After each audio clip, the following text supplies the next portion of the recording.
নমস্কার দোস্ত। কর্মফল আর জন্মান্তরবাদ এটা শুধু আমাদের হিন্দু ধর্মের লোকরাই বিশ্বাস করে না। এটা বৌদ্ধ, খ্রিস্টান, জৈন, শিখ এরাও বিশ্বাস করে। একটা কথা আছে, কর্মফল আপনাকে ভোগ করতেই হবে। সে ভালো কর্ম হোক আর খারাপ কর্ম হোক, আজ হোক, কাল হোক, এ জন্ম হোক বা পরবর্তী জন্মে হোক, আপনাকে ভোগ করতেই হবে। এরকমই একটা ঘটনা ঘটেছে আমাদের ভারতবর্ষের কেরালা রাজ্যের মল্লমপুরে। সেখানকার কিছু লোক এতটাই খারাপ যে তারা একটি গর্ভবতী হস্তিনীকে একটি আনারসের সঙ্গে কিছু শব্দবাজি বেঁধে তারা ওই গর্ভবতী হস্তিনীটিকে খাইয়েছিল, যার ফলে হস্তিনীটি 3 দিন পর্যন্ত ছটফট করতে করতে অবশেষে মারা গিয়েছিল।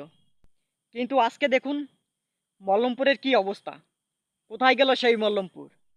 রিসেন্টলি যে বন্যা হলো কেরালাতে, সেই বন্যায় মল্লমপুর গ্রাম সম্পূর্ণ নিশ্চিহ্ন হয়ে গেছে।